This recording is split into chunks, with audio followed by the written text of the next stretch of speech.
ہمارے پیغمبر کی صورت، ہمارے پیغمبر کی سیرت، ہمارے پیغمبر کا حسن و جمال، ہمارے پیغمبر کا چہرہ انور، ہمارے پیغمبر کے سر مبارک کے بال، ہمارے پیغمبر کی داڑھی مبارک، ہمارے پیغمبر کی پیشانی، ہمارے پیغمبر کی آنکھیں، ہمارے پیغمبر کا ناک مبارک، ہمارے پیغمبر کے دانت مبارک، ہمارے پیغمبر کے ہاتھ مبارک، ہمارے پیغمبر کا سر سے پاؤں تک کا وجود، ہمارے پیغمبر صلی اللہ علیہ وسلم کے پاؤں مبارک، ہمارے پیغمبر کا سینہ مبارک، ہمارے پیغمبر کی کمر مبارک، ہمارے پیغمبر کی کمر پر نبوت ختم نبوت کی مہر، ہمارے پیغمبر جناب نبی کریم حضور اکرم صلی اللہ علیہ وسلم کے چلنے کا طریقہ، حضور علیہ السلام کے بیٹھنے کا طریقہ، حضور علیہ السلام کے کھانے کا طریقہ، حضور علیہ السلام کے پینے کا طریقہ، حضور علیہ السلام کے سونے کا طریقہ، حضور علیہ السلام کے بیٹھنے کا طریقہ، حضور علیہ السلام کے چلنے کا طریقہ، حضور علیہ السلام کی عبادت کا طریقہ، حضور علیہ السلام کی نماز کا طریقہ، حضور علیہ السلام کے بیت اللہ کے طواف کا طریقہ، حضور علیہ السلام کے حج و عمرہ کا طریقہ،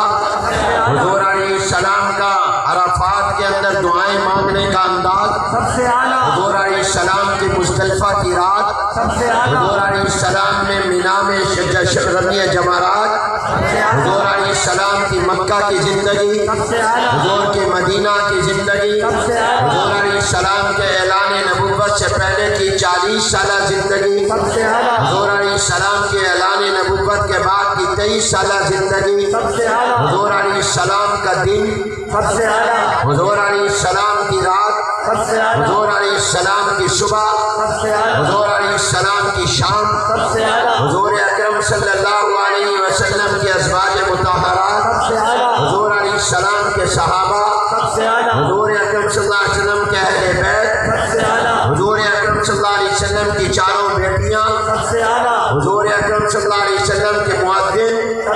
حضور علیہ السلام کی امامت، حضور علیہ السلام پر اترنے والی کتاب قرآن کریم، حضور علیہ السلام کی حدیث، حضور اکرم صلی اللہ علیہ وسلم کا بچپن، حضور کی جوانی کا زمانہ، حضور علیہ السلام کے بڑھاپے کا زمانہ، حضور علیہ السلام کے مسکرانے کا انداز، حضور علیہ السلام کے رونے کا انداز، حضور علیہ السلام کی دعائیں، حضور علیہ السلام کی ہر ادا، حضور علیہ السلام کے تمام معجزات، حضور علیہ السلام کا معراج، حضور اکرم صلی اللہ علیہ وسلم پر اترنے والی کتاب قرآن کریم، حضور علیہ السلام کا مدینہ، حضور کا مکہ، حضور اکرم صلی اللہ علیہ وسلم کے انداز دعوت و تبلیغ، حضور علیہ السلام کے جہاد کا طریقہ، حضور علیہ السلام کے زکوٰۃ صدقات و خیرات کا انداز، حضور علیہ السلام کی قرآن کی تلاوت کا طریقہ، حضور اکرم صلی اللہ علیہ وسلم کے علم دین کو پڑھنے والے طلباء، حضور علیہ السلام کے لائے ہوئے دین کے علم کو پڑھانے والے اساتذہ،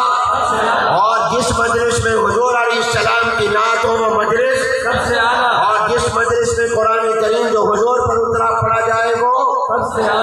اور جو اس مجلس میں شریک ہو وہ بھی سب سے اعلیٰ۔ حضرات محترم، قائد محترم کی گفتگو جاری رہے گی۔ ہم قرآن کے لیے آئے ہیں۔ حضرت بلال نے اس دین کی خاطر انگاروں پر لیٹ کر کے حفاظت کی تھی، تو یہ بارش ہمارے ایمان کو متزلزل نہیں کر سکتی۔ تو بارش برستی ہے، آپ قرآن سنیں گے؟